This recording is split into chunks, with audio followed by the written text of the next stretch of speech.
Thank you. Hermanos, good evening, and thank you for being here. And welcome to Henry B Gonzalez Convention Center. My name is J.B. Salinas. I'm with AT&T. I'm the Executive Vice President of AT&T. I'm here in San Antonio, and I'm delighted to serve tonight as your Master of Ceremonies. How about a round of applause first for the Bexar County Sheriff Supremo Mariachis. Let's give them a hand. By the way, that mariachi was developed by Sheriff Salazar, so it's very dear Sheriff, they do a great job. Please rise for the pledge of colors by the Bexar County Sheriff's Office, and remain standing for the Pledge of Allegiance, will be recited tonight by our Bexar County Sheriff, the Honorable Henry Salazar. The singing of our national anthem will be done by Ms. Savannah B., a two-time Tejano Award nominee and American Idol contestant.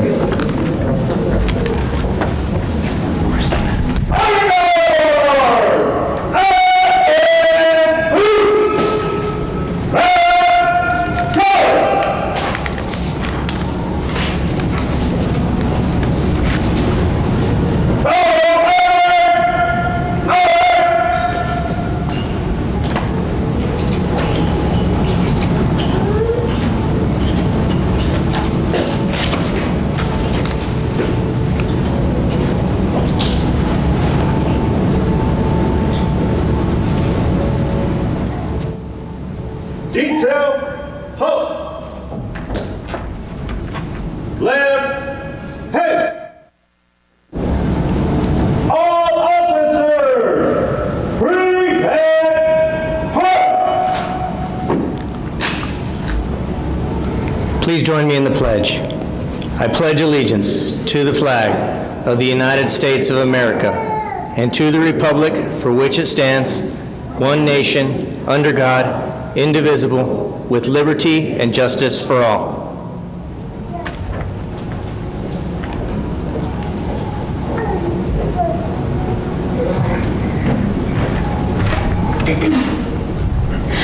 Oh, say, can you see by the dawn's early light what so proudly we held through the twilight's last gloom? Whose broad stripes and bright stars through the perilous fight, o'er the rampart we watched, were some gallant stream.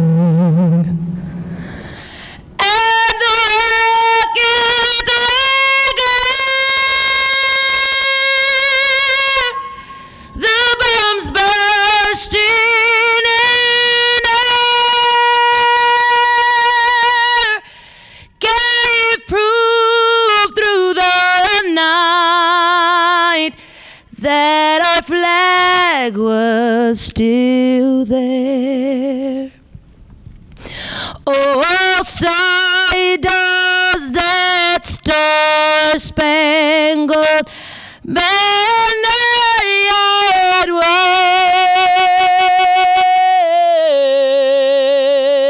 wave for the land of the free and the home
Let's give the Bexar County Sheriff and the Sheriff's Department a hand for posting in the colors.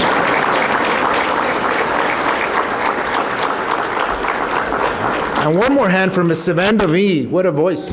Thank you.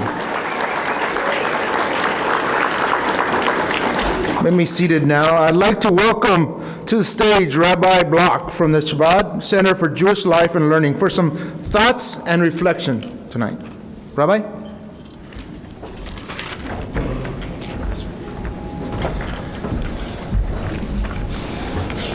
Thank you. I am honored to be here tonight with close to or over 50 members of the Gonzalez family, friends, supporters, leaders, and elected officials from throughout our community. We are gathered here this evening to pay tribute to a giant of a man, Congressman Henry B Gonzalez.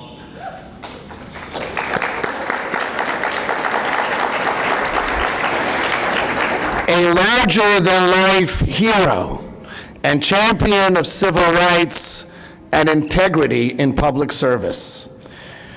Congressman Gonzalez dedicated his storied career to the betterment of our citizens' quality of life and to the furtherance of equal economic and social opportunity for the Mexican-American community and beyond. Congressman Gonzalez was a dear friend of the San Antonio Jewish community, and the Jewish community will forever be grateful for his pivotal role in securing federal funding for the Golden Manor, a Jewish home for the aged. He worked closely with his dear friend Bill Sinkin and other Jewish leaders on Hemisphere, the World's Fair, and other projects that have revolutionized our city and set the stage for where we are today as a thriving, dynamic, and growing metropolis. Today, the historic meets the contemporary as we unveil this beautiful mural celebrating the life of a legendary icon whose influence extends into the present and beyond. Almighty God, bestow your beneficent blessings upon all assembled here, with special recognition to Mr. Luis Esquereño, Mayor Ron Nurnberg, City Councilman Roberto Trevino, artist Analí Diego, and the people at La Prensa, Texas, and the West Side Development Corporation, whose dedication, commitment, and talent helped make this dream come true. May all who gaze at this imposing mural be inspired by what the Congressman himself once declared.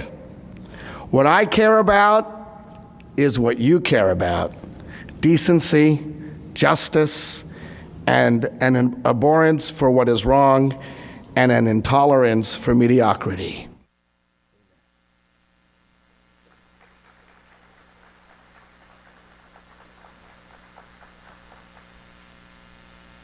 Rabbi, thank you. Tonight, our community celebrates and remembers the life and the contributions of a man who left a mark not only in the city of San Antonio, but some of us who grew up watching him and working. Congressman Henry B Gonzalez. Our celebration this evening centers on the unveiling of an image of Congressman Gonzalez that, until December 2017, graced the walls of Estella's Mexican restaurant on Martin Street in the city's west side in the form of a mural painted by artist Ron Rocha. Is Mr. Rocha here? Mr. Rocha, please stand. Thank you. Thank you, Mr. Rocha.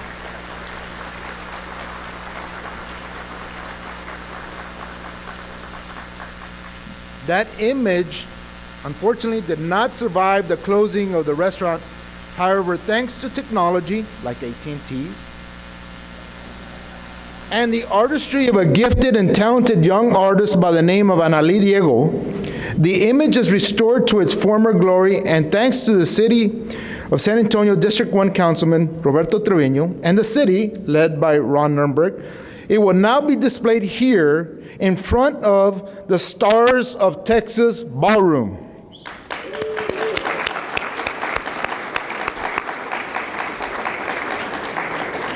Thank you, Councilman Trevino, for your leadership and your role in making this evening possible. Please welcome to the stage my councilman, my personal councilman, Councilman Roberto G. Trevino.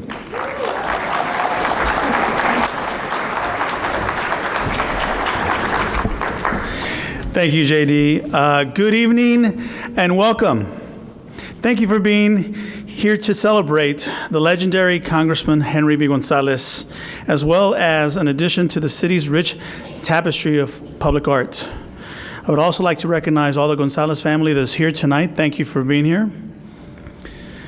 First, let's congratulate Analí Diego, who is the talented artist behind the creation that will grace the convention center for generations to come.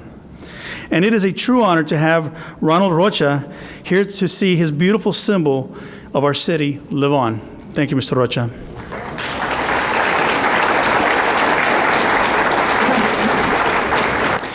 Our local artists provide us with the flair, the panache that makes San Antonio, San Antonio.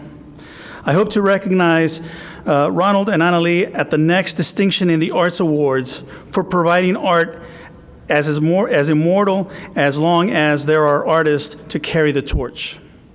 While the original felt at home inside Estella's, nestled between La Gente y Su Comida, its new home in the center city is fitting for a man who was the heartbeat of San Antonio for so many decades. Congressman Gonzalez was larger-than-life figure who never hesitated to do the right thing, even if it wasn't politically or financially expedient. The Herculean effort made by the artist, the Department of Arts and Culture, and the San Antonio Convention Center to relocate this mural are representative of the person who was always willing to put in the work. For those unfamiliar with this process, the first mural had to be digitized and then worked on with the city and the convention center to render it and find a new location. I'm making it sound a lot easier than it was. Trust me, it was a lot harder. It took some time y mucho esfuerzo, but the work is complete. Again, thank you for being here, and thank you to La Prensa, the West Side Development Corporation, the West San Antonio Chamber of Commerce, LULAC, and UETA, and all other sponsors for making this night possible. I also want to recognize Luis Carreño for taking an interest in preserving this mural. Without his advocacy, a great piece of art could have been lost forever.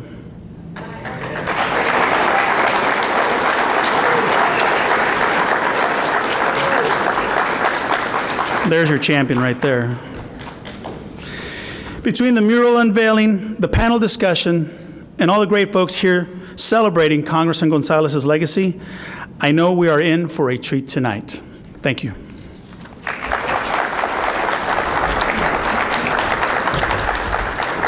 Councilman, thank you. Our next speaker really needs no introduction. Please welcome the mayor of the great city of San Antonio, our great mayor himself, Ron Nurnberg. Thank you, Mayor.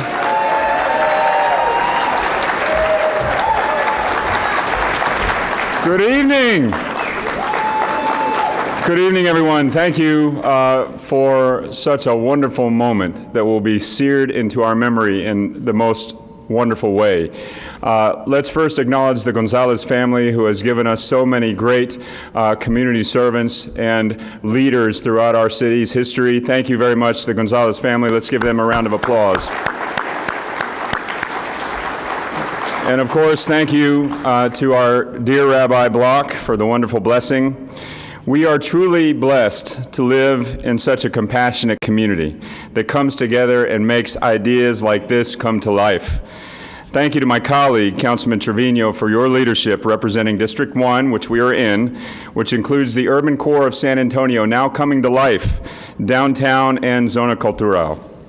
Councilman Trevino has long advocated that we will build a city by design, that we're international and we're intentional about our investments so that we become a more inclusive city that honors our culture and our history. This project, this very special mural, that we thought was lost is here to stay. Thank God.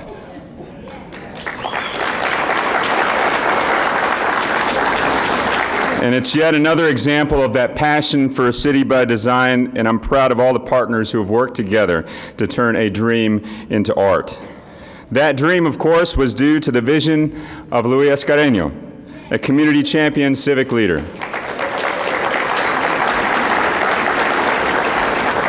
And all of the trends and trajectories of our personal histories mixed with that of the world. And it is quite something else to be walking through the steps of the temple in Jerusalem with Luis Escareño. I wish you could all do that one day with your lives. The original artwork by artist Ronald Rocha was at Estela's Mexican restaurant on the west side. We all remember where we were when we heard that it was going away. Not a day we want to remember. And for a while we thought this piece was lost in history. That is, of course, until Annalie Diego, who teaches interior design and architecture at UTSA, brought it back to life with new technology and her very important talents. It's a remarkable accomplishment, and congratulations to the artist and to the entire team who made it happen, including the Westside Development Corporation and La Prensa.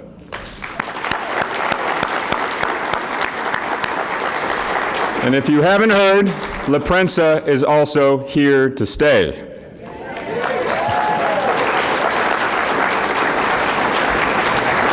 Like so many San Antonio families, Henry B Gonzalez was a child of the Mexican Revolution.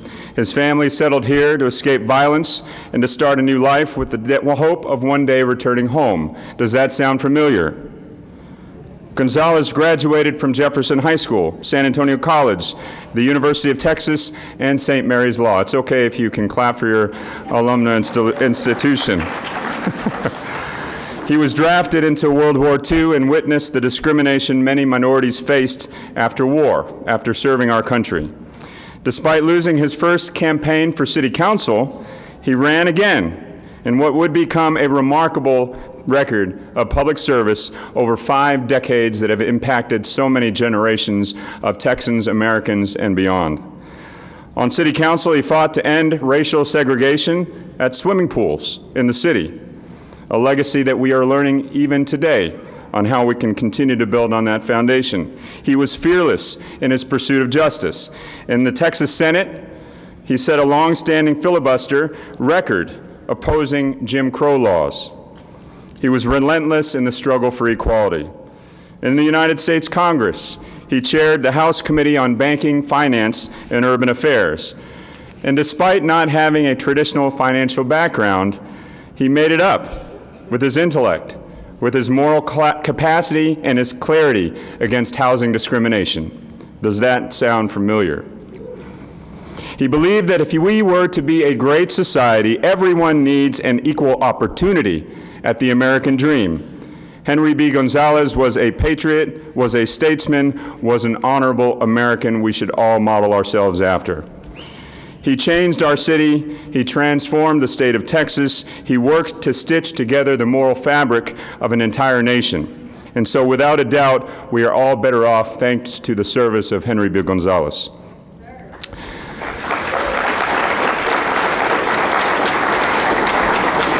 But here we are, a life in art. And so now, thanks to this mural, generations of San Antonians will be inspired by his legacy and his pursuit of justice. And I have to say, it's a true honor to be in the presence of the Gonzalez family with Henry and with Charlie. Every time I see Charlie, I'm reminded of my very first day as an elected official in San Antonio in District 8 as a city council member. My first official visit, I don't know how it happened, was with Charlie Gonzalez. And I think it was with Via at the time. But I appreciate that visit, Charlie, because it is your family in these very complex, uncertain, and muddy times that has been a constant source of the moral clarity that this city, that this state, that this nation so desperately needs. And you continue to provide that guidance and that clarity on our most important days. A lot of you may not know, just like all of you, I have a cell phone in my pocket. But there was a card that Charlie gave me when he came in my first meeting on City Council in my office that I've kept with me, and I've had to laminate twice because it's fallen apart. But it was of his father, and when he gave it to me, I wish that I had met Henry B Gonzalez in person. I never had the privilege of doing so. But this card has been almost the equivalent of a soul transformation in public service. And every now and then, especially at the local government level, when things get crazy and uncertain and complex, and when you're looking for a little bit of light to guide your way, I pull out the card. I didn't realize that it was printed in your program, but if you would do me the privilege of allowing me to read it with you. It says, "In my time, I have had the honor of being vilified for standing up against segregation. I have had the privilege of being a thorn in the side of unprincipled privilege, and the great joy of being demonized by entrenched special interests. What I care about is what you care about: decency, justice, and the abhorrence for what is wrong and an intolerance for mediocrity. I am an American without prefix, suffix, apology, or any other kind of modification. I never believed that the way to win equality is through separation." Amen, Henry Gonzalez. May this image, which happened to be a backdrop to an important event I had in 2017, may this image, may this light and clarity provided by your voice, your words, and your family forever guide the way for San Antonio. Thank you. Viva San Antonio. Viva Henry B.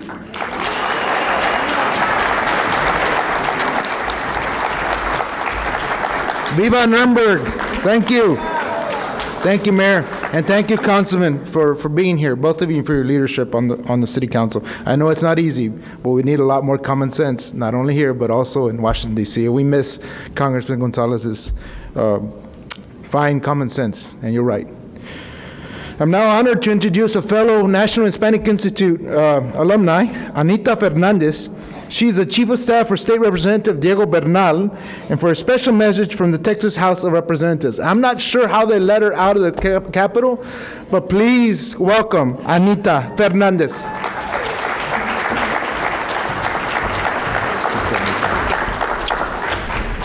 Thank you, JD. Let's keep it a secret that they let me out. No.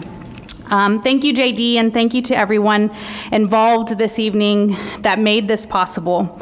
I'm very proud to be here with each of you on such a historic night. Representative Bernal wanted very much to help celebrate and memorialize this day as well, but due to the current 86th legislative session, he was unable to make it back from Austin. He has asked that I share a few words with you and present a state resolution on his behalf. Some of you in the audience today may have had the privilege of meeting and or knowing the Honorable Henry B Gonzalez. However, some of us, like myself, have only heard the stories, the legends of his work, his presence, and his long-lasting impact. State Representative Diego Bernal was one of the lucky ones who did have the opportunity to meet and know him. As a young boy, his mom instructed him one day that they were going to attend a man's birthday party.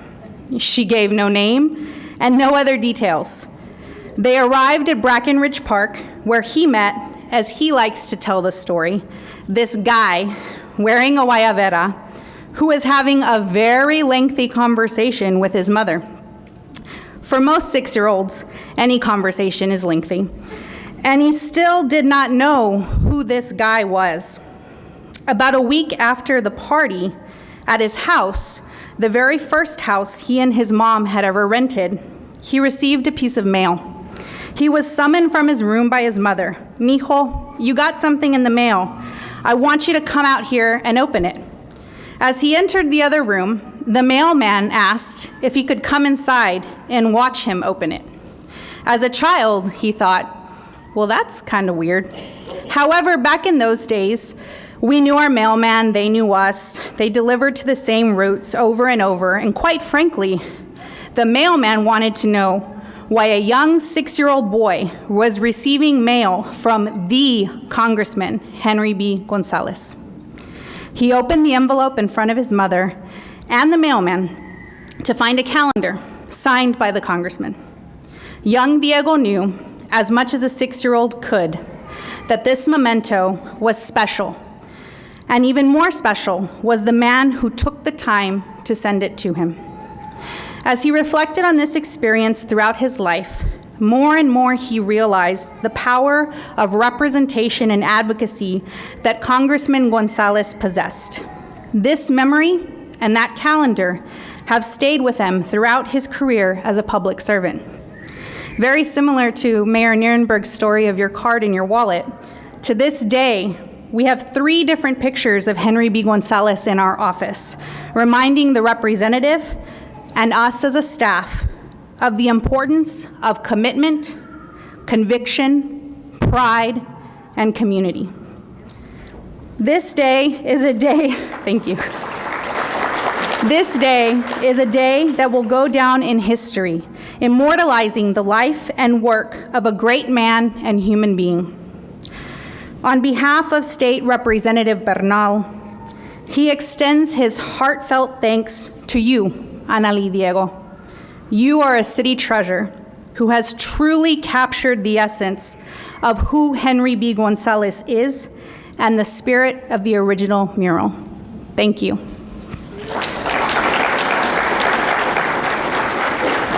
At this time, I would like to present a resolution commemorating today's mural unveiling.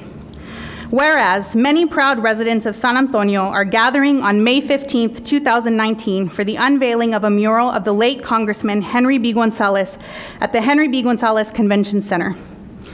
Whereas in 2018, a large-scale mural of Congressman Gonzalez was painted over by the new owner of a building previously occupied by Estela's Mexican restaurant. The establishment had long functioned as a de facto neighborhood center, and the mural provided a backdrop for many Democratic Party events and numerous community celebrations. The painting was also a beloved homage to the legendary Henry B., who served on the San Antonio City Council and in the State Senate before beginning his epic 37-year tenure in the U.S. House of Representatives. And whereas residents were dismayed by the loss of the mural, and Luis Ascareño, a neighbor of the former restaurant, began a campaign for the restoration of the image. He obtained permission from the original artist, Ron Rocha, and commissioned a reproduction by local artist, Analí Diego, who works as an architecture and interior design instructor at the University of Texas at San Antonio. Ms. Diego used vector illustration technology to create a digital depiction of the mural and printed the computer drawing on a canvas measuring 12 by 12 feet. In doing so, she has completed an impressive feat of historic preservation that will allow the artwork to be appreciated for years to come. Resolved that the unveiling of the Henry B. Gonzalez mural at the Henry B. Gonzalez Convention Center be commemorated, and that all those involved in this worthwhile endeavor be commended for their efforts. Congratulations and thank you for including our office in this momentous occasion, honoring the visionary and change maker that was and is Henry B. Gonzalez. Thank you.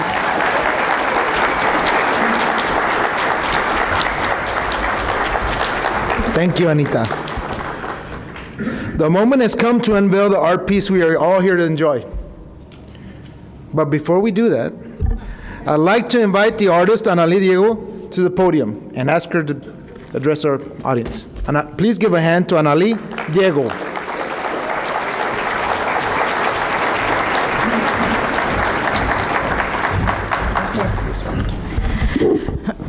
Woo, that's going to be hard to follow. You guys did such a good job with your speeches. I'm truly overwhelmed by the positive response that I've received from this project. And I mean, first of all, this is not a project that only I worked on. This is really the work of, first of all, the artist, Ronald Rocha. So I celebrate him tonight. He was the original artist who created it. And I'm really thankful that you trusted me with this endeavor, because as an artist, I really understand how that must have felt. And also, Luis Escareño, thank you so much for reaching out to me. Actually, it's funny that we both met here in this particular room a year ago, thanks to Adriana Cisneros with Art Legacy. I don't know where she is right now, but I know she's here. So thank you for the introduction, and thanks to her and to you, I'm standing here today. This is such a meaningful project for me. I really thank the support of Councilman Trevino and our mayor and the Gonzalez family for also trusting me with this project. This means the world to me. I've said this before, and I'll say it again. As most of us know, San Antonio has been recently named the fastest growing city in the nation. And as the city grows and evolves, so do our inhabitants. But the one thing that we must keep in mind as we move forward is that the value of a city is really measured not only by the new things that we bring to our city, but the things that we decide to keep. I believe that Henry B Gonzalez, as everybody here shares, I know this thought, was a very special man, a visionary, somebody that deserves to be treasured forever, whose memory deserves to be treasured forever. I hope I did this mural justice.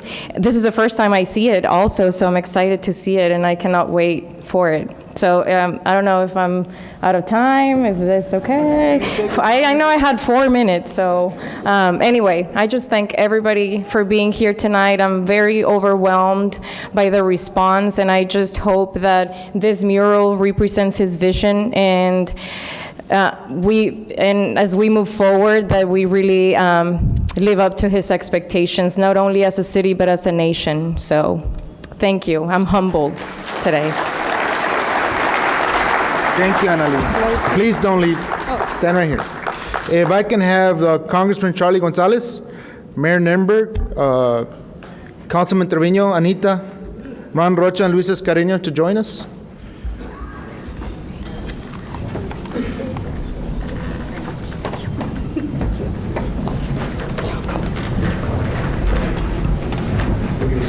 You want to split up a little bit? Yeah, we can. You get closer into that.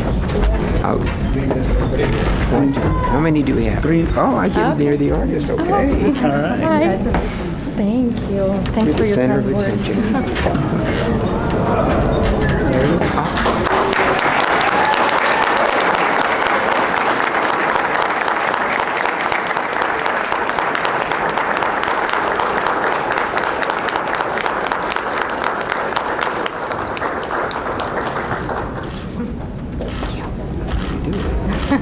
Annalie, congratulations on what you've done tonight. I really commemorate one of the greatest leaders we had, not only in the United States, in the world. And he's impacted a lot of us growing up and seeing this. So thank you for doing this. Let's give her a hand again, please, for the work she's done.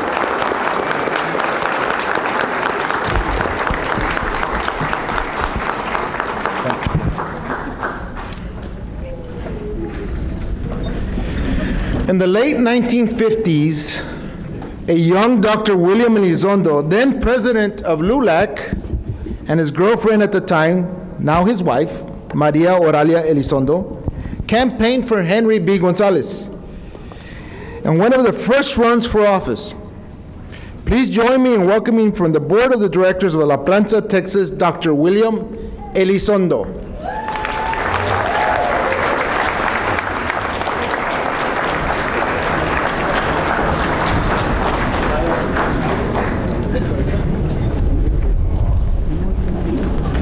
Thank you, Mr. Escareño.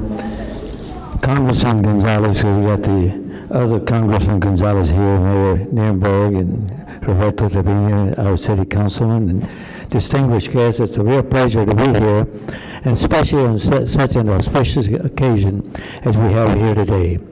We're making history while we're sitting here. You may not realize it, but you're a part of history today, and part of the history that belongs here in San Antonio.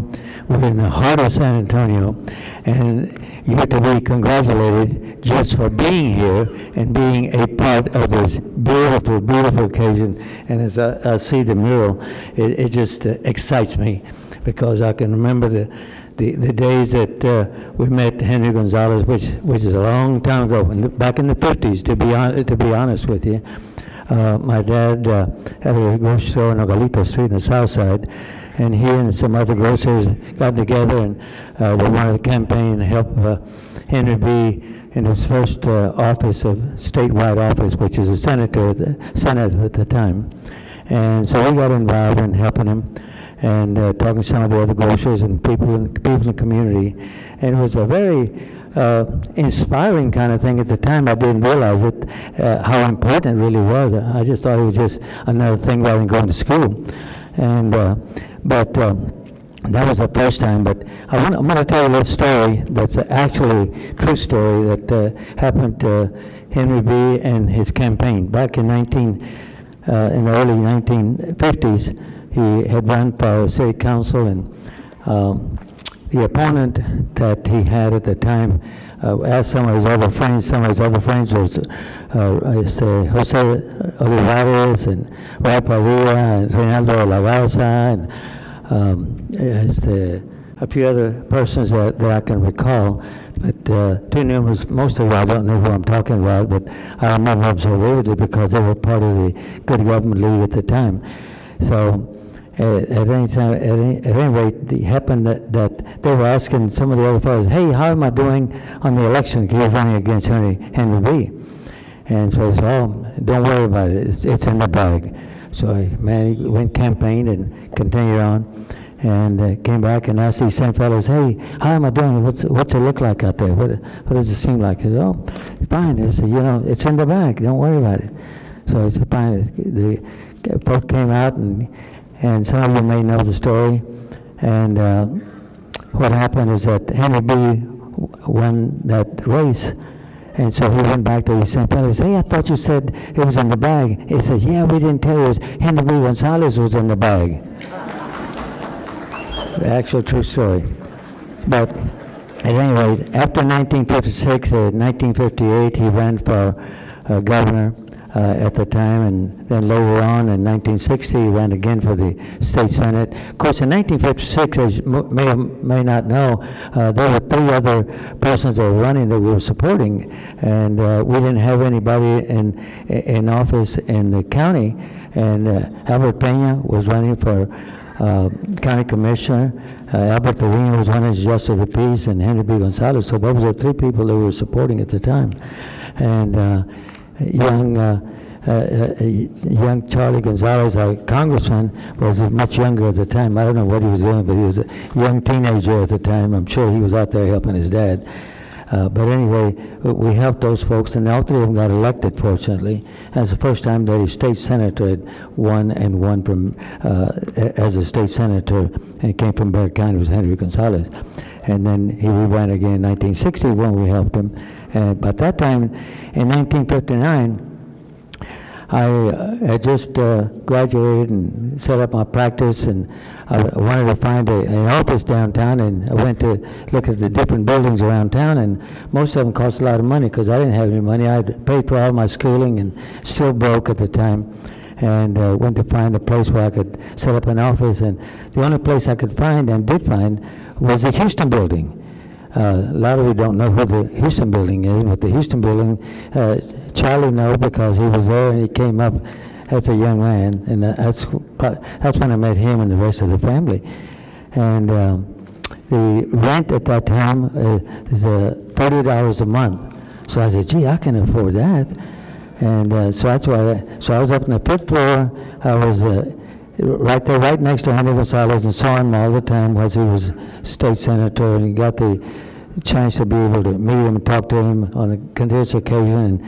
And Liz Tamez, his sister, was the secretary and the one that took all the calls and so on. And she had a notebook that she had right there, and every telephone call, every person that walked in the office, it was written down there, and it was continuous. It was pages and pages of people that came in and telephone calls and so on. And Henry B. would come in and he'd look it over and be able to make some telephone calls. He'd make some telephone calls right away, and he called his constituents or sent out letters immediately.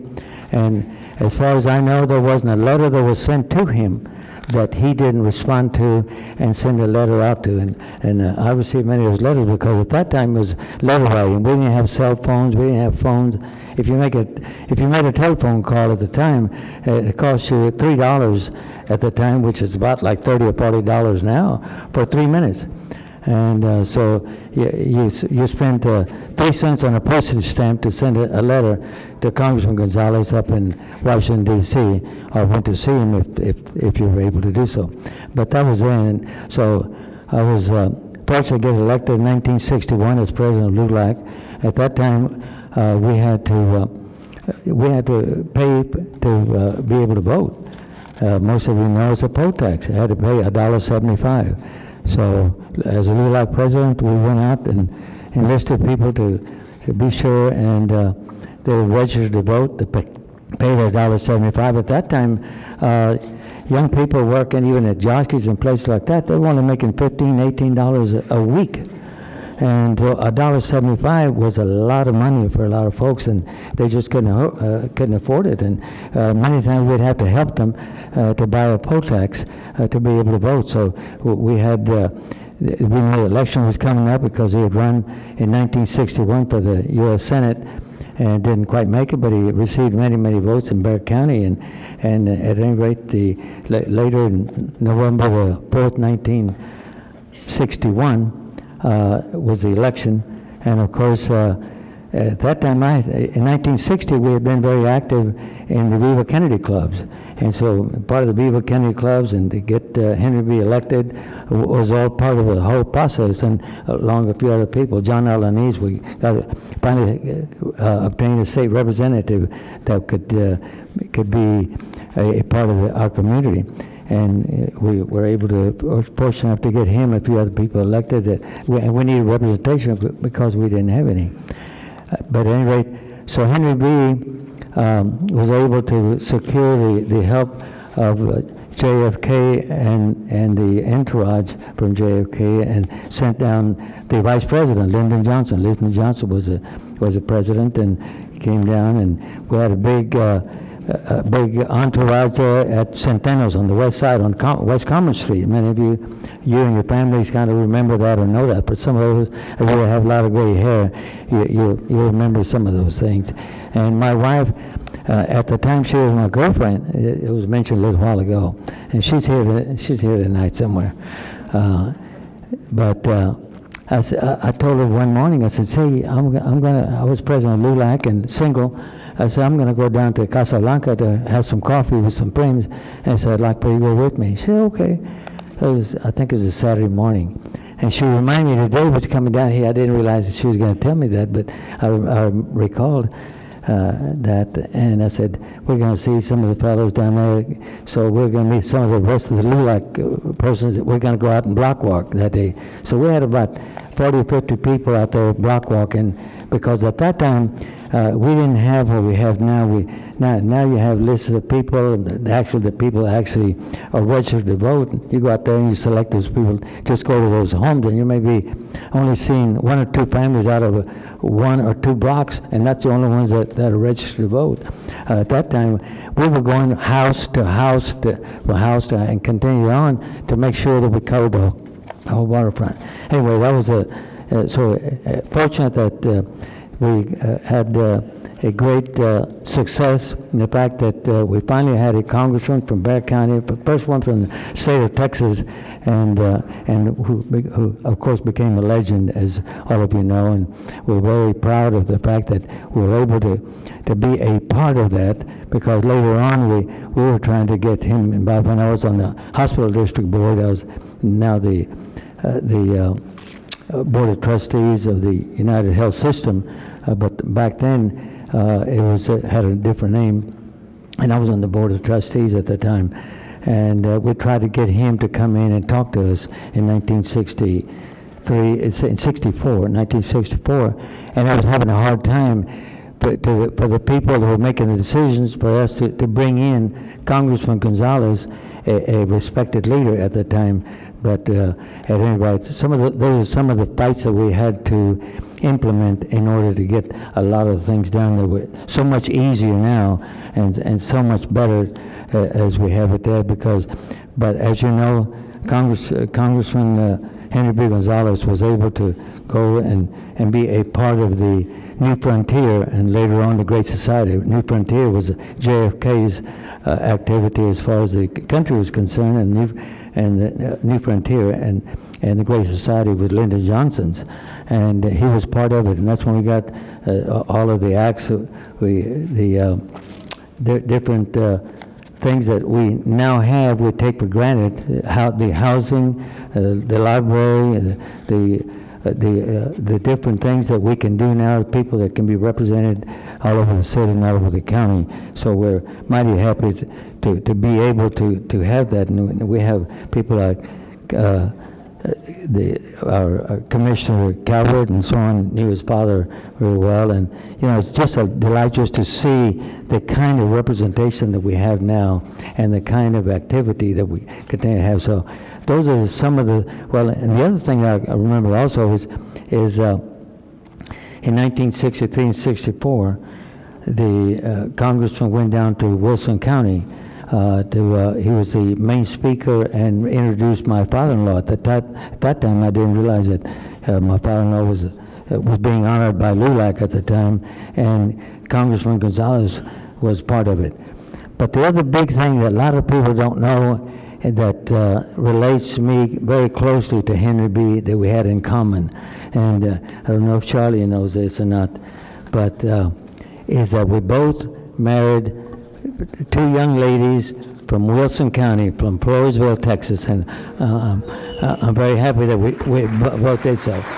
At this time, it's a real pleasure to just reflect on some of these things that we recollect, that we can think about. We're honoring a great person that is just one of the finest and greatest and most educated and in San Antonio, a person that needs really no introduction, because everybody in San Antonio, when you talk about persons in the community, Henry B Gonzalez, the name comes up. So it was an honor to have been a part of it and part of the family. I feel as if it's part of the family because I used to see all of the family there.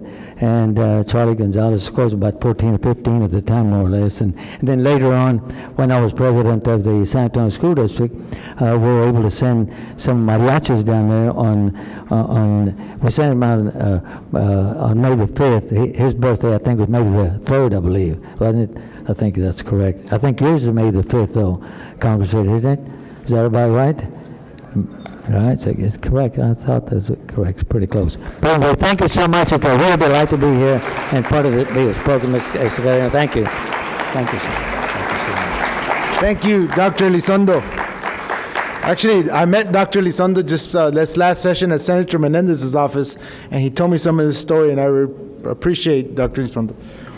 One of not only San Antonio's brightest rising stars, but Texas's rising stars, with deep roots in history in east side of San Antonio. And I look forward to telling the story to Dr. Elizondo in a couple of years when he has his mural here pretty soon. Is now the Bexar County Commissioner of Precinct 4, and he happens to be the first African-American elected Bexar County Commissioner in 170 years of history. Please welcome my friend, Bexar County Commissioner of Precinct 4, Tommy Calvert.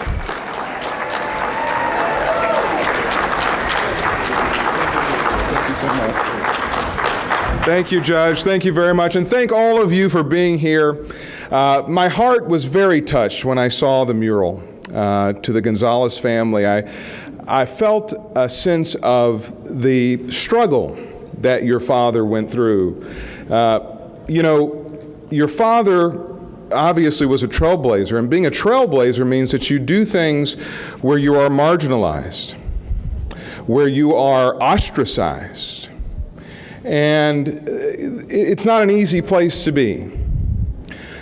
Opening up in areas that were segregated, pools, integrating swimming pools. I mean, the universe's justice was when he was able to serve on council, able to integrate the city pools and parks that he once had to get out of because he was Hispanic. So, as I reflect upon this incredible art piece, I think all of us need to take the torch of Henry B. And we all need to challenge ourselves to ask, are we truly walking in the footsteps of Henry B? It's not enough just to have an art piece. This man did not struggle to integrate. He didn't struggle to increase affordable housing just for us to forget those who still need it. Are you walking with me on this?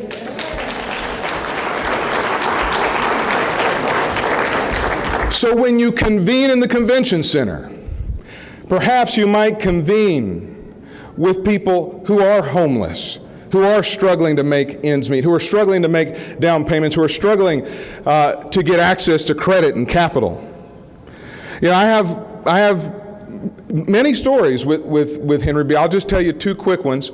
My mother, I didn't remember this story, but when I was terrible 2 years old, my mother first introduced me to Henry B. And I grabbed his nose and I said, "My, what a big nose you have." My mother almost died. She was completely embarrassed. He was very sweet about it, Dr. Ricardo.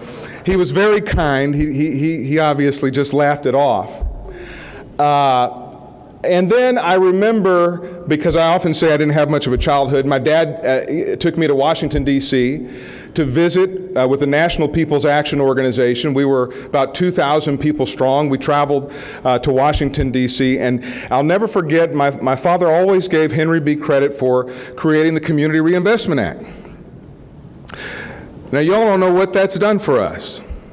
But the Community Reinvestment Act, Henry B. and my father worked on that in 1978. And that is what told banks that you can no longer redline Hispanic and black communities. What is redlining? The redlining is the reason that the west, south, and east sides are as behind as they are today, because people couldn't get loans for a home. Business owners couldn't get credit from a bank. And the Community Reinvestment Act said, if our people are going to give money to your bank, you're going to reinvest in our communities. Henry B. was a part of that.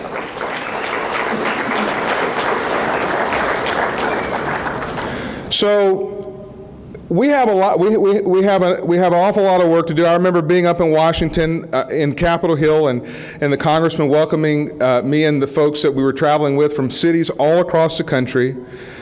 His wit was respected, and we need a little bit of that strength. I honor his gentility, but I also honor the fact that he may have punched a man at Earl Abel's because he called him a commie. That's all right.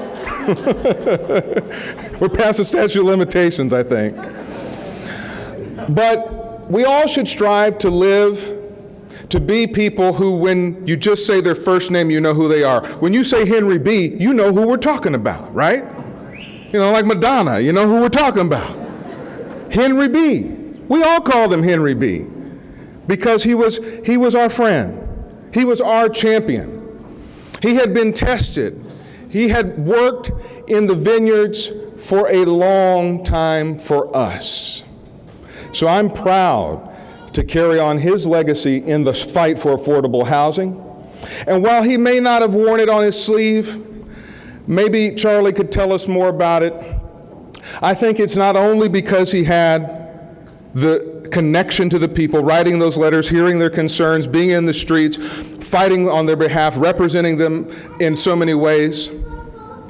But there's something that probably is speaking even to his faith tradition, that he remembered that Mary and Joseph, when Jesus was born, were homeless.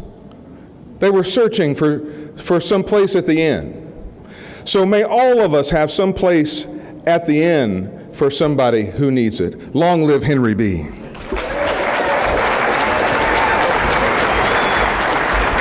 Thank you, Commissioner Calvert.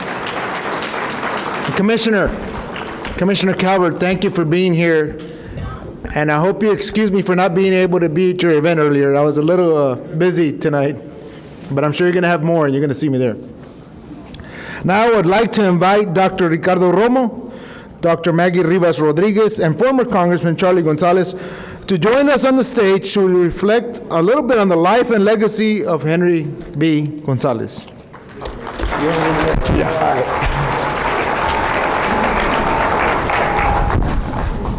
We called it the middle seat not the hot seat. First of all, let me welcome everybody here.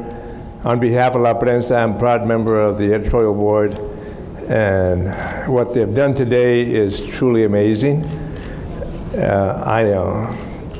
In the spirit of full disclosure, I met your dad in 1958 when I was a teeny little boy. My father was a precinct chairman of Prospect Hill, and we passed out flyers that said, Gonzalez for governor. So I didn't vote for him, I was too young, but I was there, and it was from that point on, it was a moment of many times of admiration. So I'm going to ask Maggie Rivas Rodriguez, a professor who came the furthest, she came from Austin for this event, to start our conversation and exploring a little bit about your dad and some things that haven't been discussed today, but certainly people are kind of curious about. So thank you so much for having me today. My parents, I grew up in Devine, Texas, and we read about Henry B Gonzalez in the newspaper just about every day. My parents were huge fans of Henry B's, and they especially loved that he punched out the guy at the Earl Abels. They thought that was wonderful. But I think that he was a complex character, and he was very much a product of his time, right? Because he was of the World War II generation. And that generation of Mexican Americans had a different take on our place, Mexican Americans' place. And so I noticed on here it says, I am an American without prefix, suffix, apology, or any kind of modification. And I believe that means he did not want to be called a Mexican American, he only wanted to be called an American. I think part of this is the context of the times, and I think it's really important for us to understand that this was not something that was just Henry B. Gonzalez. This was a lot of people of that generation, because there were forces happening in society, and this would have been in the 1960s, 1970s. Can you kind of give us an idea of what that context would have been and what you recall of how he felt about this? You know, first of all, I think you're absolutely right. Dad thought of himself as just a very basic, simple man, and he was probably the most complex, simple man you could ever meet, because there was so much going on in his mind. But you know, he really was a product of a family that fled Mexico with the intention of going back, but he was born here. And when that school teacher told him that he was an American, and he went back home and told everybody at the dinner table that, you know, I'm an American. And you may have heard the story, and I'll just tell it real quick. And so they said, his cousins from Mexico were visiting and said, no, you're not, you're a Mexican. And of course, his parents, intending to go back to Mexico, didn't protest. And so my dad said, no. You know, Miss Nelson, or whatever the name of the teacher was, she said, I was born here, I am an American. And they all started laughing. And that's when a nanny that they had, that was part of the family for many years, she said, that's ridiculous. Are you telling me that if a cat is born in an oven, it's bred? And so Dad always, but he really understood about being an American, and it was about inclusion. And you're absolutely right. He was so proud of the history and the culture, because I mean, gosh, if anyone, the beauty of his Spanish and in the literature that he had read was astounding. People thought he had a heck of a vocabulary in English. If you ever spoke to him in Spanish, he was an incredible speaker and student of all of the history and such. Yet he understood that for whatever reason, they were not being included in whatever this American dream was all about. I think that was it. And then, of course, with World War II, I think you're absolutely right, Maggie. And by the way, she is an absolute expert about the Hispanic contribution made during World War II. I think when they came back, when everybody came back, Dad had two brothers that served active duty and such. I think they came back empowered. They had sacrificed. They were treated pretty much as equal when it came to combat, right? And I think my father, though he had never experienced that himself, was still a product of that generation. And I think they were not going to put up with anything less than equality. And that's what he meant. A lot of people misunderstood it, you know, that he wasn't proud of his heritage, that he wasn't a Mexican American, or we went through so many, it was an American with Spanish surname, American Mexican descent. We went all, I mean, we still haven't decided if it's Latino or Hispanic, we have that. But that was Dad, and I think you're absolutely right. I think that World War II experience and that generation came back ready. Let me follow up with a little bit different path. So you were around your dad a lot. Did you get a sense, and I'm really exploring the joys and the disappointments, the conflicts, and maybe the I should have. So he lived through some very difficult times, assassinations, war, impeachment. Which one do you think is the most difficult of times that really just tore at him? Well, I do think when he went to the state senate, which was an incredible moment for the community and such, because it should have been impossible for him to have gotten elected to the state senate, but he did. And he really was the first Mexican American. I think Jose Navarro had been appointed 100 years ago. But Dad really was the first popularly elected state senator, I mean, which is incredible. But when he got there, look, segregation and discrimination was institutionalized in this state. And I think that was an incredible experience for him. And it was frustrating to be such a minority, a lone voice. Of course, he had Chick Kaysen from Laredo as his ally and such. And I think that was his proudest moment, fighting all the segregation bills and all that. But also I think it caused him great heartburn and distress to know how much progress lay ahead, that it was really going to be an uphill battle.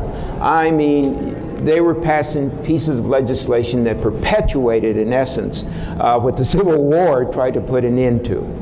And you know, Mexican Americans were included in those minorities. So I think that was really the real time for that. Dad's political character was really born and shaped, and he went on, and he was always thinking of a better tomorrow, but that it was one step at a time.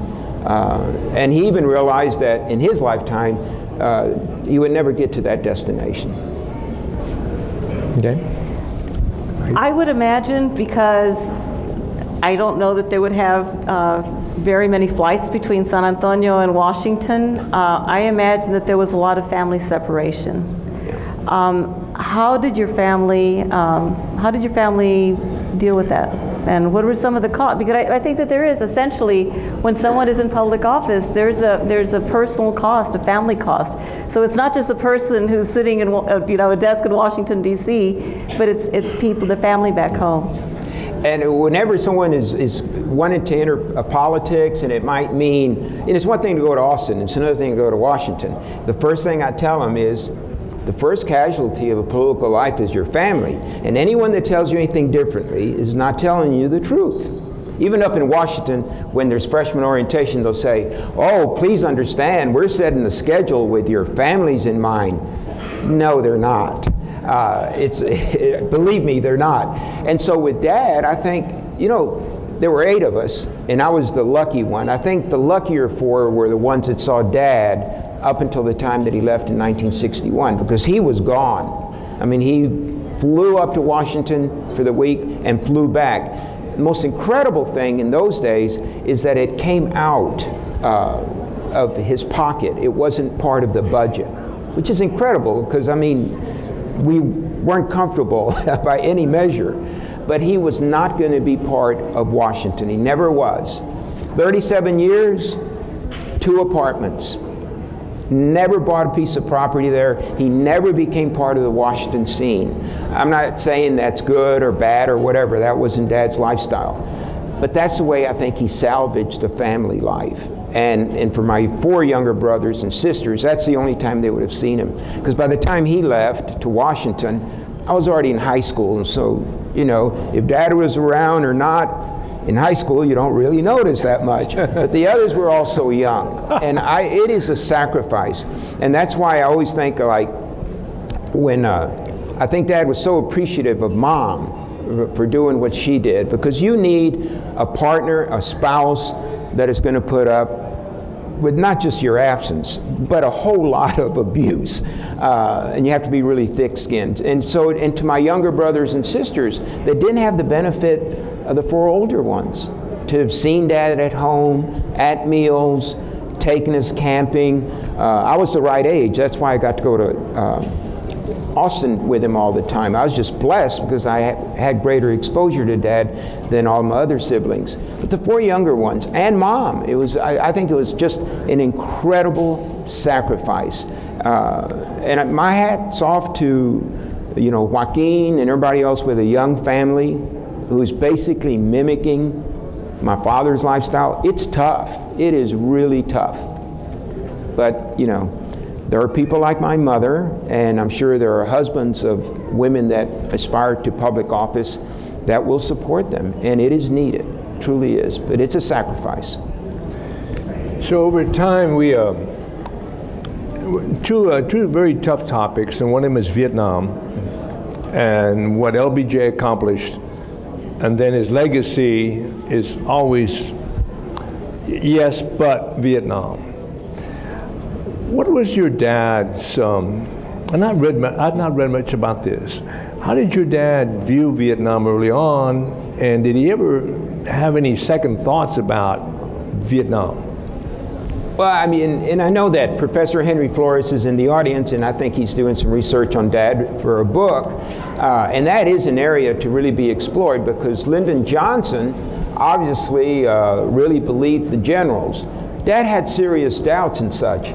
But I still remember the discussions with Dad saying that he really, really felt if there was any one huge issue where maybe he could have been a little different in some of the votes, it would have been Vietnam. It destroyed LBJ and all the incredible work. But for Vietnam, which is major, of course, Lyndon Johnson would probably be the greatest president that ever occupied the White House. With the Great Society, Civil Rights Act, Voting Rights Act, Medicare. I mean, all of it. Incredible. Just absolutely incredible. But Dad really always anguished over Vietnam. Just the number of young people we lost just from San Antonio. I think Edgewood must have lost 55 of their graduates. The school district. Yeah. Edgewood High School. And then the high school, 34. It was tough. So what do you think people don't understand about your dad that maybe this is a time to kind of set it straight?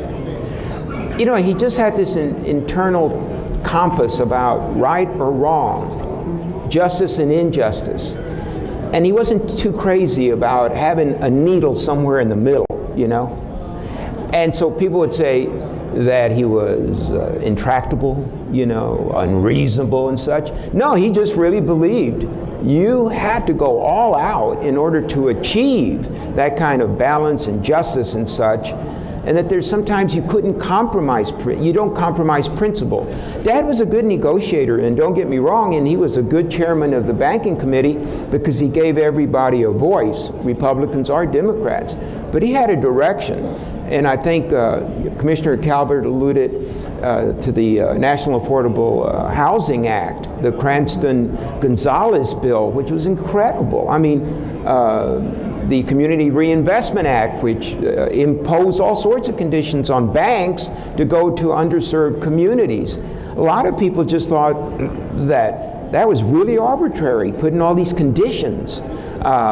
It wasn't respecting market forces. Dad believed that market forces sometimes led you to very discriminatory behavior, and that's why he fought so hard. He just believed so strongly about things. And I know that people, and there were some folks that, you know, when I went to Washington, they would say, gee, you'll meet with us? Your dad wouldn't even meet with us. And I'd go, well, I'll tell you why, you know? I'd say, but I'll listen to you. And then they would leave and they go, but you're going to vote just like your dad. And I said, yeah, but I was a judge and I'm used to listening. Come on in. And that was it. But no, Dad really felt strongly. And once he took a stand, it was real tough, but I will tell you this. He took that stand after he really researched things, and he figured the best way of getting from A to B usually was a straight line, you know. I think that was misinterpreted about Dad.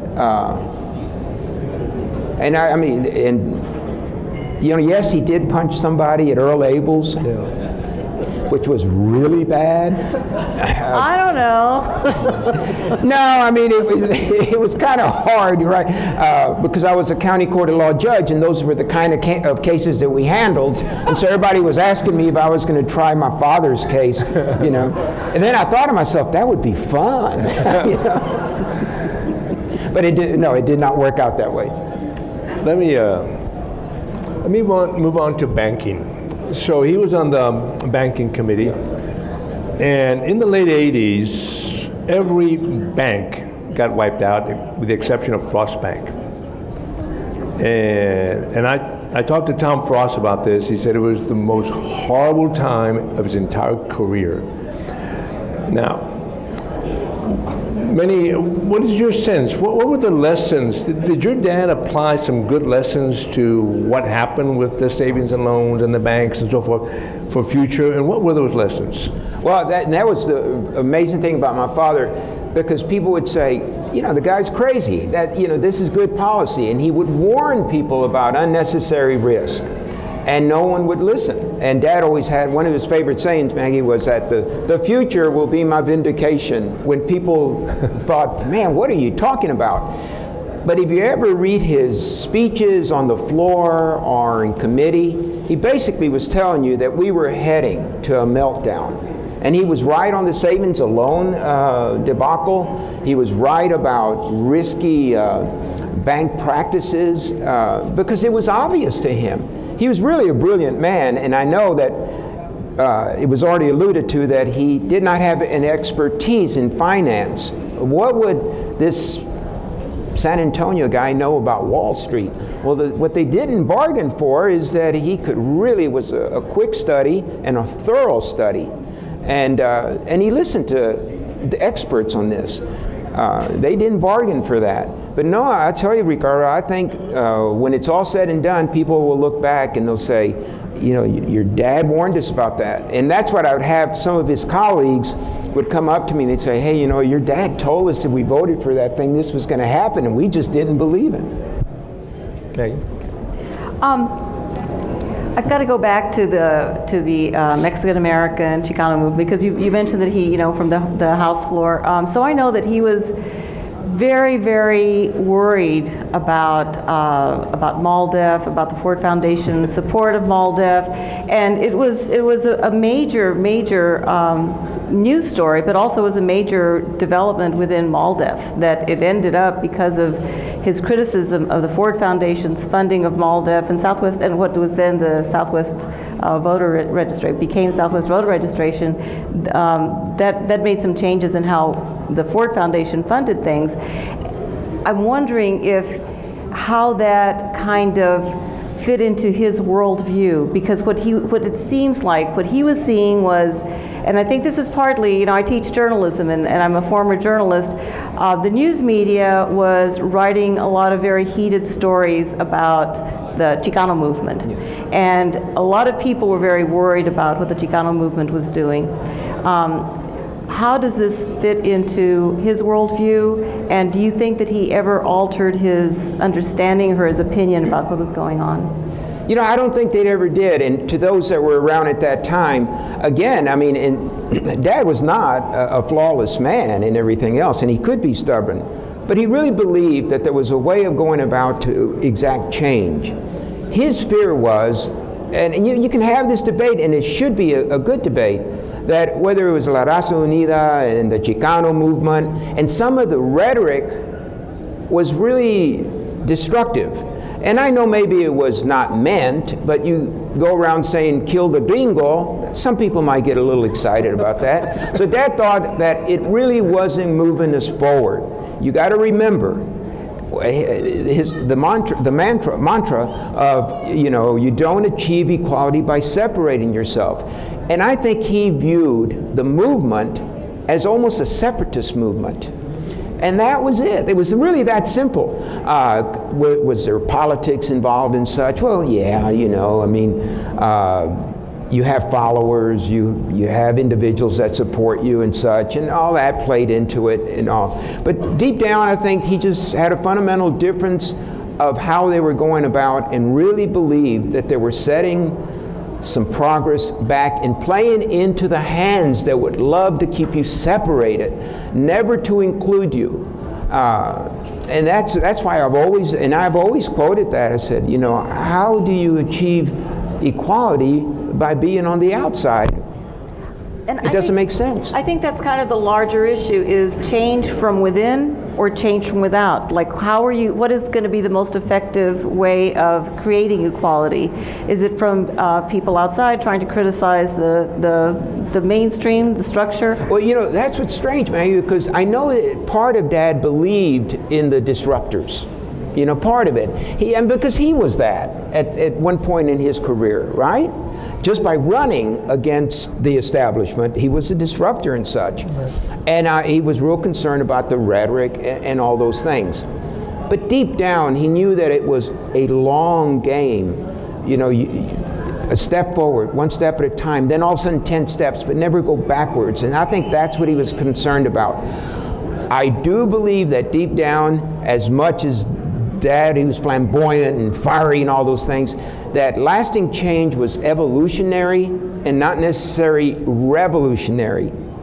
And history sort of bears out a lot of that, where you do have revolution, for instance, and then all of a sudden those that lead a revolution aren't really prepared to govern. I mean, that just goes over and over in history. And I think Dad really understood. We will be part of the government, we will be part of the society, we'll be part of business. We are going to be agents of change, and some of it will not be as fast, but it will be permanent. And I think he's actually was right. I mean, it's hard, and when you're younger, patience is tough. And I mean, you want change tomorrow, and that's a very difficult thing to achieve. And is it going to be lasting? I think that was Dad's philosophy. So some folks in Washington, and maybe his friends, refer to him as Don Quixote. And you may have heard that. What in particular do you think that he went after that were the windmills? And I'm thinking, was it the assassination committee that he was on and then quit, or other things? Well, he tilted at so many windmills. A lot of them were individuals, either in office or in the bureaucracy or heading a department, a secretary of housing or a secretary of transportation or the head of the FAA. I still remember those fights. Lord, was it the Attorney General of Texas at the time? I can't remember. It was Will Wilson. But they all would depict Dad as Don Quixote. But I still remember the one where it was Will Wilson, but I can't remember his position. This was in the Senate days. And Gene Rodriguez is here, he probably could tell me, but I still remember the cartoon, and they kept saying, why is Henry B Gonzalez going after this guy? The governor and everybody else, they're not going to do anything to this guy. Well, finally, Dad succeeded in causing everybody so much heartburn that the person was relieved of the position or whatever it is. And there was a cartoon, and it's Dad, it's Don Quixote, and there's a windmill that's fallen over, and it says Will Wilson on it. So, I mean, so he could be successful. But he had fights with the FAA. Well, God, his name was, I can't remember his name. What was it? Halaby. God, that was, I mean, those things got personal, you know, because that's the nature of a lot of these things. As far as, I think Dad's tilting at windmills were over specific issues that were dear to San Antonio or to Mexican Americans. But there were also projects that, you know, he was very ambitious. I was talking to somebody from Corpus Christi. I mean, Dad had his way. We'd have a channel that would have been dug between Corpus and San Antonio. We'd have actually a port. I mean, Dad had these ideas, and they were grandiose at times, and that, in a way, that was Don Quixote. But when it came to dreams and visions and everything else, I'll show a good example of Tilton at Windmills. When they were going to build the new BAMC, Dad was insisting on 450 bed capacity. Senator Graham wanted 250 or 200, and they went at it. I mean, to the end, where they weren't even speaking the rest of their careers. But Dad had a lot of support in San Antonio, generals in the military, the city council, commissioner's court, and we got that 400-plus bed hospital. There's no way they should have gotten it, but they got it, which formed the basis years later for us to get how many billions invested. And now we are the center of military medicine. That was Dad. I mean, he was always thinking ahead. Hemisphere wasn't just about a World's Fair.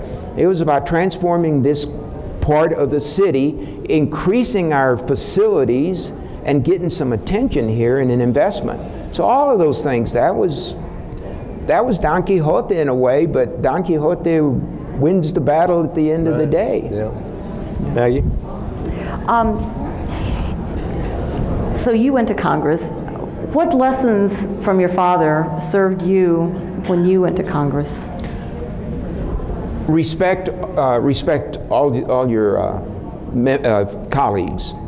No matter, they all got there. It wasn't easy. You may disagree with them. Different parties, different philosophies, race, gender, everything. Respect them and learn a little bit about their districts, and then you'll understand where they're coming from. And a lot of it.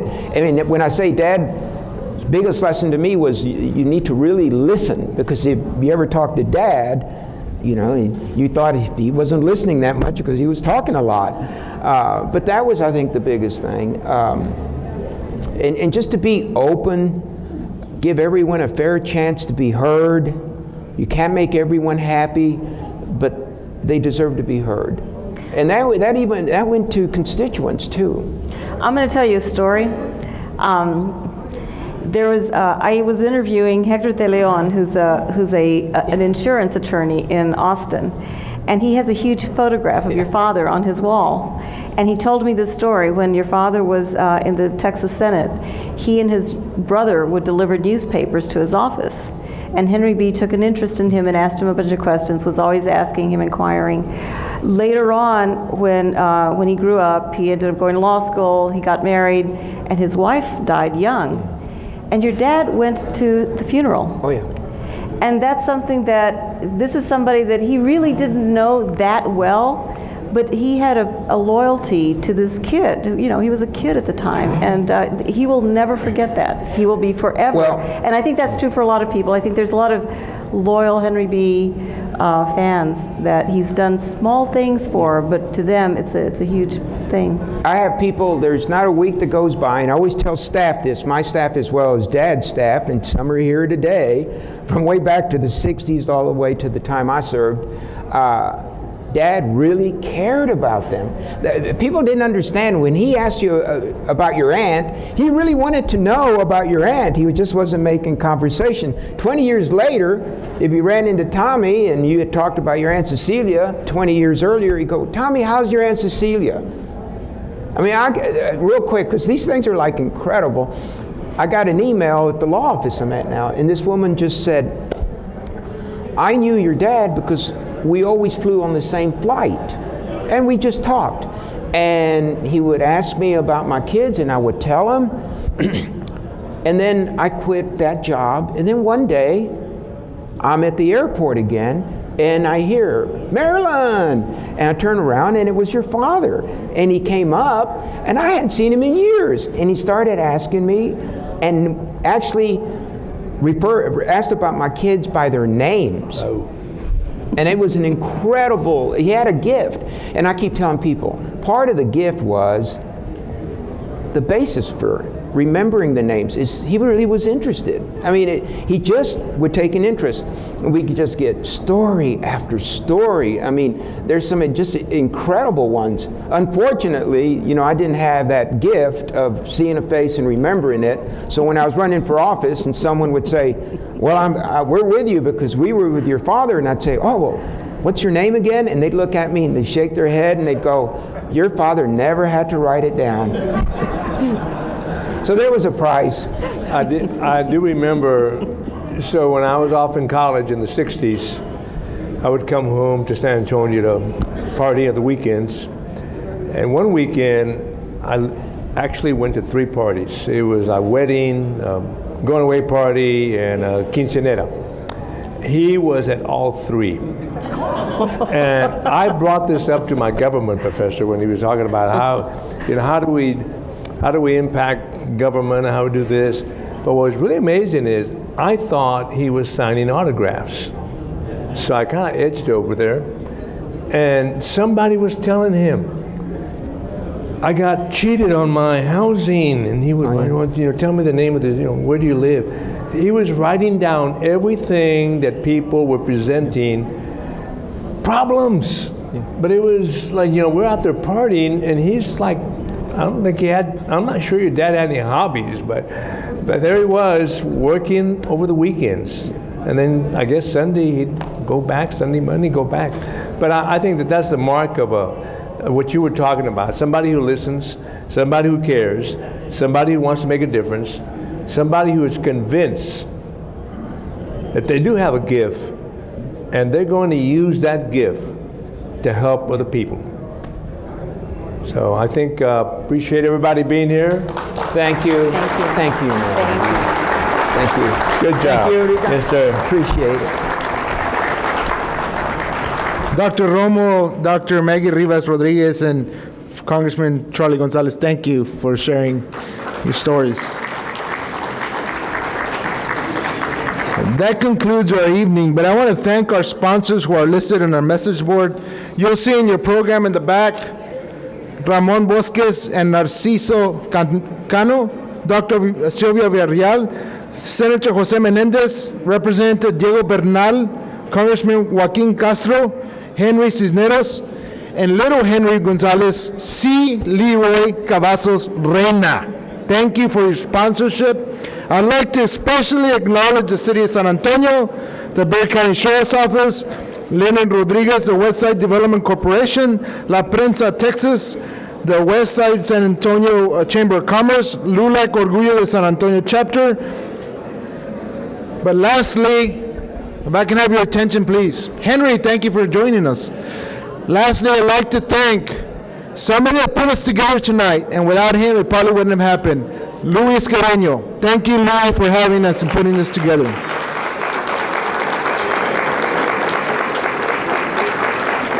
Please enjoy the reception hosted by Huerta Duty Free and AT&T with music from Janitzo. Enjoy, and thank you for being here.